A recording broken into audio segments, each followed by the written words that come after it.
बहुत से जीवन व्यतीत हो गए, ये जीवन हम श्यामाजू को दे देते हैं तो जीत जाओगे।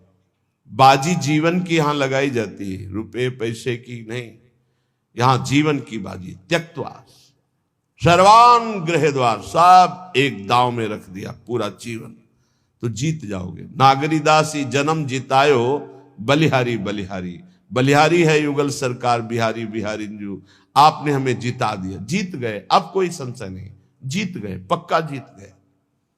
श्रीधाम वृंदावन मिला, प्यारी जू का नाम मिला, प्यारी जू की शरणागति मिली, रोज सत्संग मिल रहा है, अब कह सकते हैं अहो भाग्य है, अब हम जीत गए। प्यारी जू के चरणारविंद की प्रीति, प्यारी जू के चरणारविंद की सेवा निश्चित मिलेगी, निश्चित। हम अनन्य भाव से केवल इस द्वार को ना छोड़ें, अपनी टेक पक्की होनी चाहिए, उधर से तो बड़ी उदारता ही उदारता है।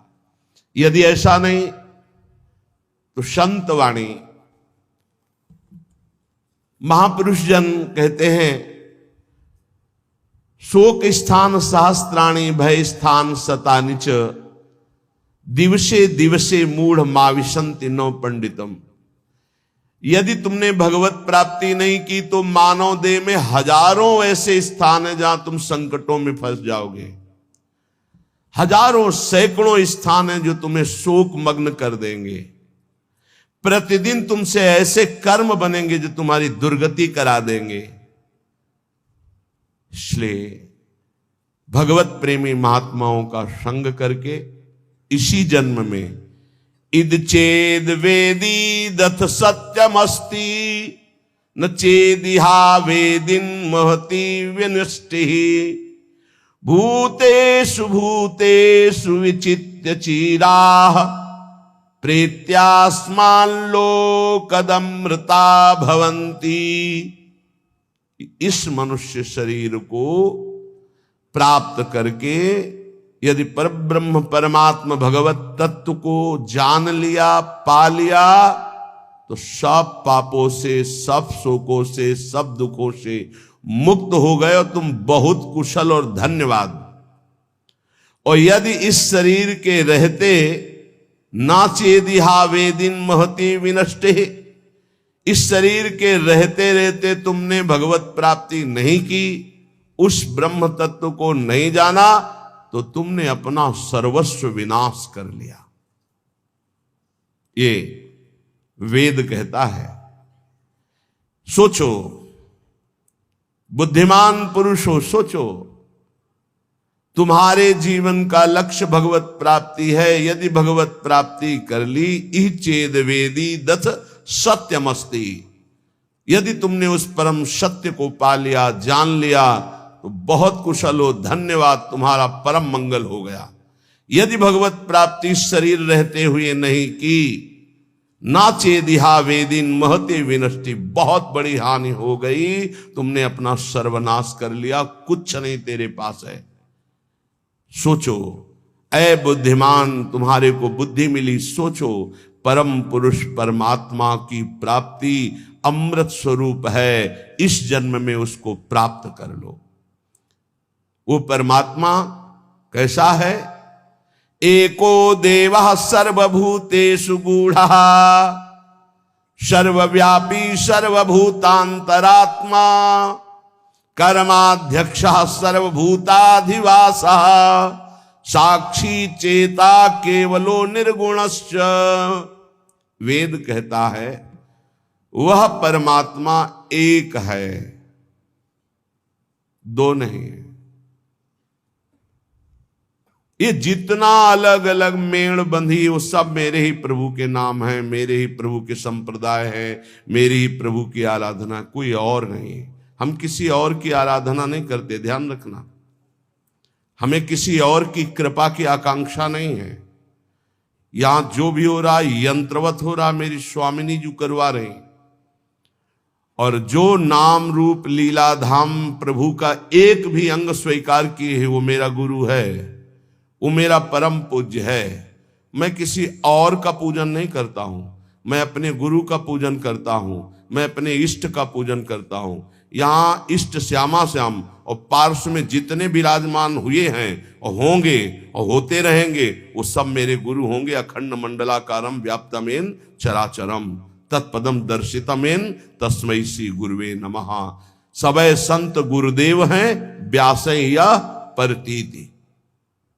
एको देवः, ये वेद कह रहा है, बिल्कुल स्पष्ट, ये दिमाग में बैठा लो। परमात्मा कैसा है? एको देवः, वो एक है। सर्वभूतेषु गूढ़ा, उस समस्त शरीरों में गूढ़ रूप से छुपा हुआ है। वो रहस्य रूप से छुपा छुपी का खेल खेल रहा है। समस्त शरीरों में एक ही परमात्मा है। समस्त उपासनाओं का एक ही परमात्मा इष्ट है। उसे कितने नामों से, अनंत नामों से बोलो, पर वो है एक। एको देवः है कहा? सर्वभूतेषु गूढ़ा, इन्हीं समस्त शरीरों में गूढ़ रूप से छुपा हुआ है। सर्वव्यापी सर्वभूतांतरात्मा, वो सर्वव्यापी है। वो इन शरीरों में भी है और वो इन जड़ में भी है। खंबे में भी है, वृक्ष में भी है, पत्थर में भी है, कहीं भी सर्वव्यापी, वो हर जगह है। जैसे यही बात कही प्रहलाद जी ने, तो कहा कहां तेरा हरि है? हिरण्यकश्यप ने तो कहा इस तलवार में, इस खंबे में, हम में, आप में, सब में हरि। खंबे में है तेरा इष्ट हरि। हाँ, एक घूंसे का प्रहार किया, दहाड़ मारते हुए भगवान नरसिंह रूप में प्रकट हो गए। खंबे से प्रकट हो गए, जड़ वस्तु से भगवान का अवतार हो गया। कैसे हैं भगवान? बोले सर्वभूतेषु गूढ़ा, समस्त शरीरधारियों में गूढ़ रूप से विराजमान है। तो केवल शरीरधारियों में? बोले नहीं, सर्वव्यापी, सर्वत्र, किसी में भी कोई ऐसा अणु परमाणु नहीं। अणु अणियान, महतो महियान, छोटे से छोटा, बड़े से बड़ा, कुछ ऐसा नहीं जिसमें मेरा भगवान ना समाया हो। सर्वभूतांतरात्मा, वो अंतर्यामी रूप से सर्वभूतों के अंदर विराजमान, सब जगह विराजमान है।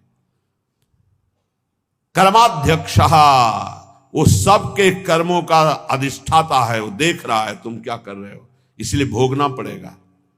किसी और के देखने की जरूरत नहीं। कर्माध्यक्ष वो परमात्मा, वो देख रहा है तुम्हें। डरो उससे, डरो। पाप कर्म करते समय ध्यान रखो, तुम्हें देख रहा है कोई, वो है परमात्मा। वही कर्माध्यक्ष है, वही न्यायाधीश है। वो स्वयं देख रहा है, किसी की वकालत की जरूरत नहीं, गवाही की जरूरत नहीं, साक्षी की जरूरत नहीं। कर्माध्यक्ष, वो समस्त कर्मों का अध्यक्ष स्वामी तुम्हारे कर्मों को देख रहा है, उसका अवश्य फल तुम्हें देगा। सर्वभूताधिवासः, समस्त भूतों में वो निवास कर रहा है, पक्का निवास कर रहा है। साक्षी चेता, वो सबका साक्षी है और चैतन्य घन स्वरूप है। केवलो निर्गुणश्च, वो सतोगुण, रजोगुण, तमोगुण, तीनों गुणों से ऊपर उठा हुआ निर्गुण है। निर्गुण का तात्पर्य होता है गुणातीत। गुणातीत माया के इन तीनों गुणों से ऊपर, सबको चेतना प्रदान उसी से होती है। चैतन्य शक्ति उसी से जागृत होती है। एको वसी निष्क्रियाणाम बहुनामेकम बीजम बहुधा यह करोति तमात्मस्थम येनु पश्यन्ति धीरास्तेषां सुखम शाश्वतम नेतरेषाम। जो अकेला एक अनंत ब्रह्मांडों में, अनंत भूतों में, अनंत शक्तियों में अपनी शक्ति का संचार करता है, वो सबका शासक एक ईश्वर है। वो प्रकृति को बीज रूप से अनेक रूपों में परिणित करके विराजमान है। ये सब वही साक्षात विराजमान है। वही प्रकट रूप में दिखाई दे रहा है, वही अप्रकट सबके हृदय में विराजमान, सबसे परे, सब में भरे, सबसे परे और सब में भरे। जो सबसे भरे वही सबसे परे, जो सबसे परे वही सब में भरे। यह रहस्य रघुनाथ कर बेगी न जाने कोई, और जो जाने रघुपति कृपा तो सपने मोह न होए। जो ऐसे परमेश्वर का अनुभव कर लेता है वो सदैव परमानंद में मगन रहता है। तेसाम सुखम शाश्वतम नेतरेषाम, जो सबसे परे, सब में भरे, ऐसा अनुभव कर ले। यो माम पश्यति सर्वत्र सर्वम च मयि पश्यति तस्याहम न प्रणश्यामि सच में न प्रणश्यति। वो कभी मेरे से दूर नहीं होता, मैं कभी उससे दूर नहीं होता। जो ये जान जाता है सब में श्री भगवान है और सब श्री भगवान में है। विराट रूप भगवान में सब वास कर रहे, सूक्ष्म रूप भगवान सबके हृदय में वास कर रहे हैं। नित्यो नित्यानाम चेतनश्चेतनानाम एको बहुनाम यो विदधाति कामान तत्कारणम सांख्य योगाधिगम्यम ज्ञात्वा देवम मुच्यते सर्वपासई। देखो ये वेद है, इसको समझ लोगे तो कभी संशय नहीं होगा। वो परमात्मा एक है, वो सर्वव्यापी है, वो सर्वसाक्षी है, वो कर्माध्यक्ष है, वो समस्त प्राणियों में विराजमान अकेला सबको जीवनी शक्ति, बौद्धिक शक्ति सबको वही दे रहा है। जो एक नित्य चेतन परमात्मा है वही तुम्हारे कर्मों के फल का विधान करने वाला है। इसलिए बहुत शीघ्र ज्ञान योग से, कर्म योग से, भक्ति योग से उस परमात्मा को प्राप्त कर लो और जीवन मुक्त हो जाओ। सबके कारण रूप परम देव परमात्मा को प्राप्त कर लिया तो समस्त बंधनों से मुक्त हो जाओगे। ज्ञात्वा देवम मुच्यते सर्व पासई है, सर्व बंधनों से मुक्त हो जाओगे। जीवन का परम लक्ष्य वेद कहता है, श्वेता श्वेतर वेद, आपको भगवत प्राप्ति इसी जन्म में करनी, और कोई जन्म नहीं है। बार बार अन्य योनियों में जाने पर तुम कोई नया कर्म नहीं कर सकते, केवल मनुष्य जीवन में भगवत प्राप्ति कर सकते हो। वो भगवत प्राप्ति किसी और की उपासना से नहीं होगी, महापुरुषों के चरणों की उपासना से, एकमात्र भगवान की उपासना। रहुगणित तत्तपसा न याति न चेज्या न निरूपणात् गृहाद्वा न छंदसा नैव जलाग्नि सूर्यो बिना महात्पाद रजोभिषेकम। तो ये कह रहे हैं और कोई उपासना से इनकी प्राप्ति नहीं होने वाली। अगर आप समझते हो कि अन्य कोई, तो इनका प्रवेश ही नहीं है।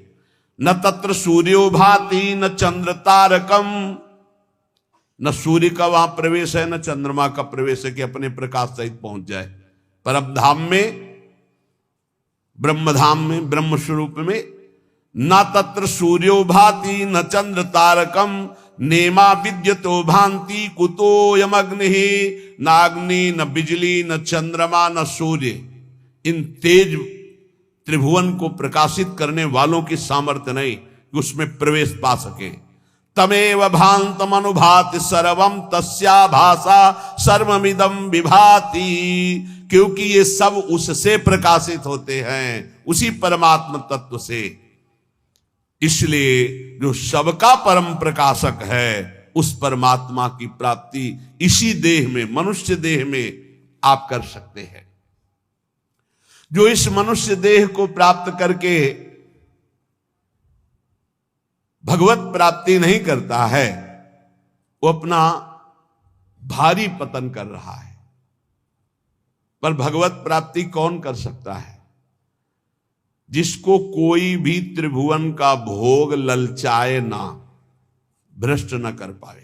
ये तैयारी करनी पड़ेगी ये सत्संग से। और पक्का हमने देखा है, पक्का देखा है और देख रहा हूं, जैसे जैसे सत्संग हो रहा है, जैसे जैसे भजन हो रहा है, जैसे जैसे बात समझ में आ रही, तो सबसे बड़ा तूफान जीवन का होता है नवयौवन अवस्था। बहुत ध्यान से प्रसंग सुनना है। जब तक भोगों की आसक्ति आपके अंदर किसी भी भोग की रहेगी तब तक आपको भगवत प्राप्ति का उत्साह नहीं होगा। एक बार ये जो प्रसंग चल, एक बार नचिकेता नाम के ब्रह्म ऋषि के पुत्र थे वो, तो उनका जन्मोत्सव मनाया जा रहा था। तो जन्मोत्सव में अब वो ब्रह्म ऋषि थे तो बहुत से ब्रह्म ऋषियों को बुलाया, मंत्रोच्चारण हुए वेदों के, फिर गौवें दान की। तो नचिकेता ने देखा गलत हो रहा है, उन्हीं का जन्मोत्सव था। अच्छी अच्छी गौवें गौशाला में रख ली गई हैं और जो कम दूध देती हैं या जो दूध देना छोड़ने वाली हैं वो गौवें दान की जाए। तो उन्होंने दान करते समय ही पिता से कहा कि मुझे ये आपकी दान पद्धति ठीक नहीं लग रही। ऋषि पुत्र ऋषि थे, तो एक तरह से पिता का अपमान हो रहा है और पिता की निंदा हो रही है। उन्होंने कहा आप ये ऐसी दुबली पतली गवें दान कर रहे हो, स्वस्थ गवें, नई ब्याई हुई गवें आप दान नहीं कर रहे हैं। ये दान पद्धति के विपरीत आप दान क्यों कर रहे हैं? गवें किसके लिए रखे हैं? मेरे लिए ना, मैं पुत्र हूं ना, तो आप दान मेरे लिए ही तो कर रहे हैं, तो आप ऐसा दान क्यों कर रहे हैं? तो मेरे को किसको देते हैं? मेरे लिए गवें तो मेरे को किसको देते हैं? तो उनका तुम्हें मृत्यु को देता हूं, जा। बड़े क्रोध में हुए और जा यमपुरी की यात्रा कर। और वो ब्रह्म ऋषि, एक एक शब्द सत्य होता है सत्य बोलने वालों का। तत्काल यमपुरी के लिए नचिकेता, अब अपराध था नहीं, इसलिए सशरीर यमपुरी गए। अब जो ही यमपुरी में पहुंचे तो जो 12 महाभागवत है उनमें एक धर्मराज जी को भी कहा गया है। पापियों के लिए वो यम भयानक रूप है और धर्मात्माओं के लिए धर्मराज स्वरूप है। वहां वो थे नहीं, वो ब्रह्म सभा में किसी कार्य हेतु गए हुए थे। उनकी पत्नी ने आतिथ्य सत्कार करते हुए नचिकेता को वहां रखा कि जब तक धर्मराज जी नहीं आते हैं तब तक आप विराजमान रहिए। धैर्यपूर्वक वहां रहे। जब धर्मराज जी आए तो उनको कुछ बताना नहीं होता, वो सर्वज्ञ है। तत्काल देखा कि हाँ इनका कैसे आगमन हुआ, जान गए, बहुत प्रसन्न हुए। हे ऋषि बालक, मैं तुम्हें हृदय से सम्मानित करता हूं, मेरा आतिथ्य स्वीकार करो। अर्घदान किया धर्मराज जी ने और कहा मैं तुम्हारी धर्मनिष्ठा, सत्यनिष्ठा और परम पवित्र दूसरों के प्रति सुख बुद्धि का नमस्कार पूर्वक प्रशंसा करता हूं। मैं बहुत प्रसन्न हूं, बोलो तुम क्या चाहते हो? उन्होंने कहा मैंने सुना है कि आपको ब्रह्म बोध है, अध्यात्म विद्या के आप परम ज्ञाता हैं, मैं आपसे आत्मज्ञान चाहता हूं। उन्होंने कहा नहीं, तुम पृथ्वी का सम्राट पद स्वीकार करो, सुंदर सुंदर नव युवतियां रानियों के रूप में तुम्हें मिलेंगी, मैं तुम्हें सम्राट पद में अभिषिक्त करूंगा। मृत्युलोक का सबसे बड़ा बलशाली, स्वस्थ रहकर हजारों वर्ष तक भोगों को भोगने वाला, चिंतित पदार्थ तत्काल उपस्थित हो जाएंगे, जो सोचोगे वही हो जाएगा, ऐसा तुम्हें आशीर्वाद देता हूं। बोले नहीं चाहिए, मुझे आत्मज्ञान चाहिए, छोड़ो। मैं तुम्हें स्वर्ग का देवराजेंद्र पद देता हूं, नवीन नवीन अप्सराएं तुम्हारी सेवा में रहेंगी, स्वास्थ्य भोग वैभव देवता तुम्हारे अधीन रहेंगे, ऐसा मैं तुम्हें वरदान देता हूं। बोले नहीं चाहिए, मुझे सिर्फ आत्मबोध चाहिए, आत्मज्ञान चाहिए। क्या क्या नहीं लालच दिया। जब कोई भी बात स्वीकार नहीं का, आत्मज्ञान चाहिए, तब बोले श्रेयश्च प्रेयश्च मनुष्य में तस् तौ संपरित्य विविनक्ति धीरः श्रेयो ही धीरे भी प्रेयसो व्रणीते प्रेयो मंदो यज्ञ क्षेमात् व्रणीते। हे नचिकेता, तुम महान हो। जब कोई भगवत मार्ग में चलना चाहता तो उसके सामने दो वस्तुएं होती है, एक श्रेय और एक प्रेय। श्रेय कहते हैं जिससे भगवत प्राप्ति होती है, प्रेय कहते हैं जिनसे भोगों की प्राप्ति होती है। दोनों सामने रखे जाते हैं। किनके? हमारे तुम्हारे ऐसे साधारण के नहीं, जिनका दृढ़ लक्ष्य बन गया भगवत प्राप्ति। अब जो भोग चाहिए वो सब मिलेगा, उसको फ्री मिलेगा, भोगो, और उत्तम भोग उसको एकांत में दिया जाएगा, भोगो। अगर प्रेय भोग लिया तो श्रेय की प्राप्ति का अधिकार क्षीण होने लगता है। अगर प्रेय को ठुकरा दिया तो श्रेय की प्राप्ति, श्रेय माने कल्याण, परम भगवत प्राप्ति, परमानंद की प्राप्ति, प्रेय भेजा जाएगा। यहां तो प्रेय के लिए ही श्रेय को स्वीकार कर रहे, भगवान को साधन मान रहे हैं और भोगों को साध्य मान रहे हैं, जबकि साध्य भगवान होने चाहिए, भोगों को साधन बना दो। नचिकेता, तुमने प्रेय को ठुकराया है, तुम श्रेय के अधिकारी हो। ध्यान देना, ये भगवत पार्षद हैं सब, ऐसे आप आगे नहीं बढ़ेंगे। आपके लिए भेजा जाएगा, ये ले लो भगवान को छोड़ो, ये ले लो भजन छोड़ो, ये ले लो। कोई वासना लेके जाओगे, भरपूर वो वासना की पूर्ति की जाएगी भजन छुटवाने के लिए। ये अंदर बैठा रहे संत वाणी इसीलिए सुना रहे बड़े बड़े महापुरुषों की। प्रेय और श्रेय दोनों साधक के सामने रखे जाते हैं। बुद्धिमान उपासक को दोनों पर भली भांति विचार करना है कि ये प्रेय तो बहुत जन्मों में भोग चुका हूं, अब इस जन्म में नहीं, इस जन्म में मुझे भगवत प्राप्ति करनी है।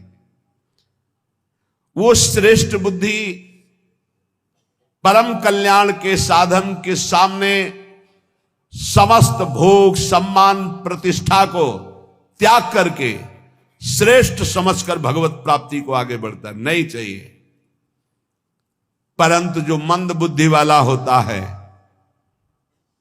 वो योगक्षेम की इच्छा रखकर भोगों को स्वीकार कर लेता है और परम कल्याण से वंचित हो जाता है। सत्वं प्रियान् प्रिय रूपाश्च कामान विध्यायन् नचिकेतो त्यस्राक्षी नैताः स्रंकाम वित्त मयीमवाप्तो यस्याम मज्जन्ति बहवो मनुष्याः।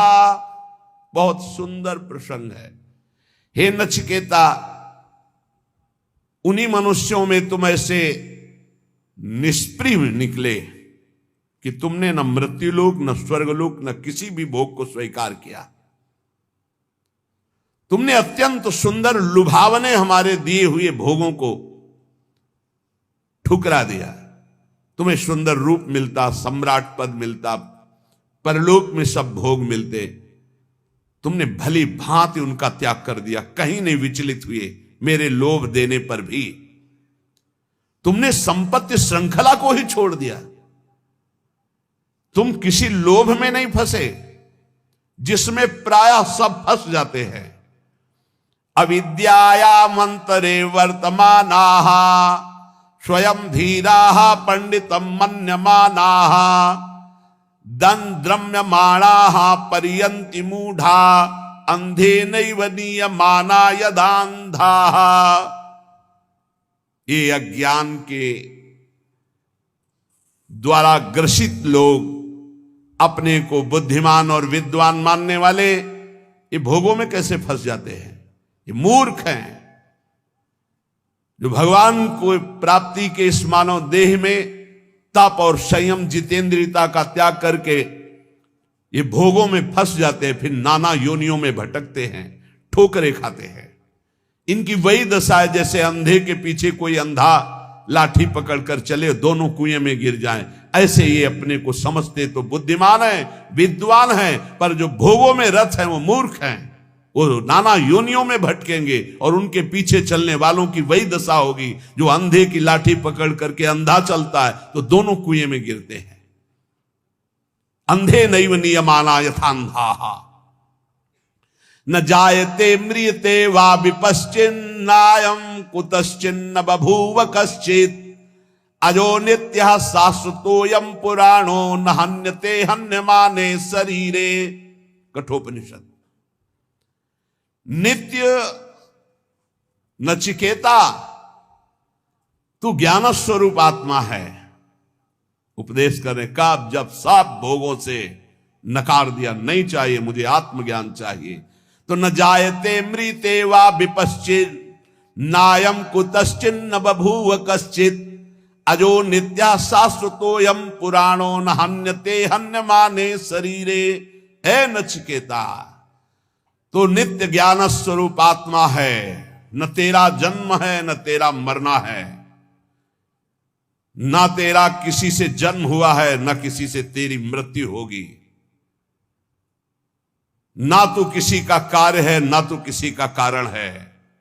तू अजन्मा है, नित्य है, एक रस रहने वाला पुरातन आत्मा है जो न कभी क्षय को प्राप्त होता है न वृद्धि को प्राप्त होता है। ये तेरा शरीर, ये शरीर नाशवान है, ये नष्ट हो जाएगा। तू अजन्मा है, एक रस है। नायमात्मा प्रवचने न लभ्यो न मेधया न बहुना श्रुतेन यमे वैस वृणुते तेन लभ्यस तस्यैष आत्मा विरुणते तनुस्वाम। ये परब्रह्म परमात्म तत्व का बोध ना प्रवचन से मिलता है, ना बहुत मेधया बुद्धिमानी से मिलता है, ना बहुना श्रुते न बहुत सुनने से मिलता है। ये जिसको वर्ण कर लेता है उसको अनुभव में आता है। वर्ण कौन? आत्मा किसको वर्ण करता है? गुरुदेव रूप से आत्मा जिसे वर्ण, आत्मा हरिवंश प्रगट परमानंद श्री हरिवंश प्रमाणमनम, जिसे गुरुदेव स्वीकार कर लेते हैं। और जब गुरुदेव उसका बोध कराते हैं तो बोले यमे वैस वृणुते ते न लभ्यस्तस्यैष आत्मा विरुणते तनुस्वाम। इसीलिए कहा मोक्ष मूलम गुरु कृपा, मंत्र मूलम गुरु वाक्यम। ये बहुत सुनने से, बहुत प्रवचन करने से, बहुत बुद्धिमान होने से आत्म तत्व का बोध नहीं होता। आत्म तत्व का बोध होता है आत्मस्वरूप गुरुदेव, जिसे स्वीकार कर लेते हैं, जो गुरुदेव की आज्ञा में चलता है उसे बोध हो जाता है। वो परमात्मा उसको स्वीकार कर लेता है, उसके हृदय में अपने आप को प्रकाशित कर देता है। मोक्ष मूलम गुरु कृपा। ना विरतो दुश्चरितान ना शांतो ना समाहिता ना शांत मानसो वापी प्रज्ञाने नैनमाप्नुयात्। हे नचिकेता, सूक्ष्म बुद्धि के द्वारा भी उस आत्म तत्व को नहीं जाना जा सकता, क्योंकि वो बुद्धि के जानने में आने वाला तत्व नहीं है। गोस्वामी तुलसीदास जी, राम अतर्क बुद्धि मन बानी यह हमार मत सुनहु भवानी। बुद्धि मन वाणी इनकी तर्कना राम जी तक नहीं पहुंच सकती। राम जी आके इसमें विराजमान हो जाते हैं। बिल्कुल वही बात, न प्रवचन सुनने से, न प्रवचन करने से, न बहुत बुद्धिमान होने से परमात्मा की प्राप्ति कर ले, ऐसी बात नहीं है। परमात्मा जिसे स्वयं गुरु रूप से वर्ण करके कृपा करता है, उसके हृदय में वो बोध रूप से प्रकाशित हो जाता है। और बहुत बढ़िया बात कह रहे हैं, उस परमात्म तत्व को न शुभ साधनों से प्राप्त किया जा सकता है और न अशुभ आचरणों से उसको छोड़ा जा सकता है। इसीलिए जो सिद्ध हो जाते हैं फिर उनके ऊपर वेद शासन नहीं रहता। कह रहे नाविरतो दुश्चरिता न शांतो न समाहिता। जो अपने स्वरूप को गुरु कृपा से प्राप्त हो गया है तो वो शुभ आचरणों से प्राप्त नहीं हो सकता और अशुभ आचरणों से उसकी निवृत्ति नहीं हो सकती। वो अपने स्वरूप में ही रहता है। जो अशांत चित्त है, जिसने अपनी मन और इंद्रियों को समर्पित नहीं किया गुरुदेव के चरणों में, उसे प्राप्त नहीं कर सकता। अशांत चित्त, कभी ये कभी ये कभी मन मानी नहीं, अपने इंद्रिय और मन को गुरु आज्ञा। इसलिए उपनिषद पढ़ के देखो 12-12 वर्ष तक कई ऐसे प्रसंग आते हैं, गए हैं ब्रह्मबोध करने, कहा जाओ गाय चराओ जाके। बहुत वर्षों तक उनकी परीक्षा हुई गाय चराने की। 15 दिन में मिलते रहिए, जंगल में जाइए, 15 दिन बाद आए, बड़ा शरीर स्वस्थ। तुम्हारा शरीर स्वस्थ कैसे है?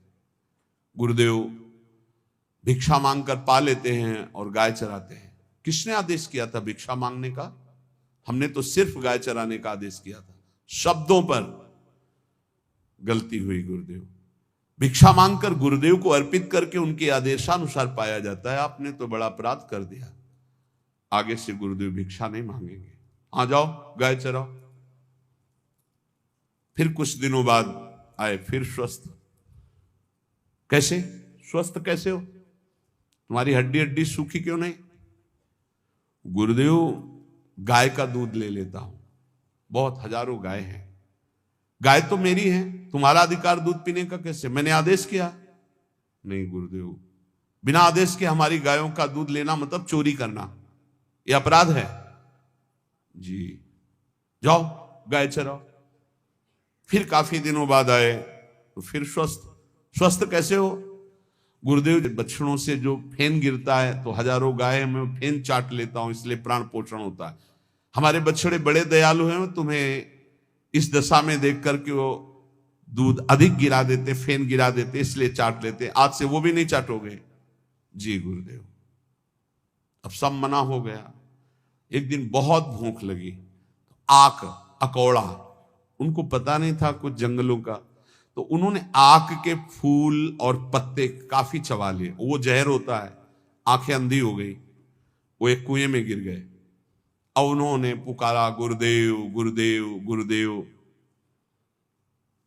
जब नियत समय पर गुरुदेव के लिए पहुंचे तो गुरुदेव की पुकार जो उनके हृदय में हुई वो उनको झंकृत की। उन्होंने कहा कि खोज करो, कुछ संकट है शिष्य पर। गौवें खोजी गई तो जिस दिशा में मिली वहां आवाज लगाई गई तो एक कुआं से आवाज आ रही थी, गुरुदेव गुरुदेव। नजदीक पहुंचे, उनका बेटा तुम्हारी ये दशा कैसे हुई, कुएं में कैसे गिर गए?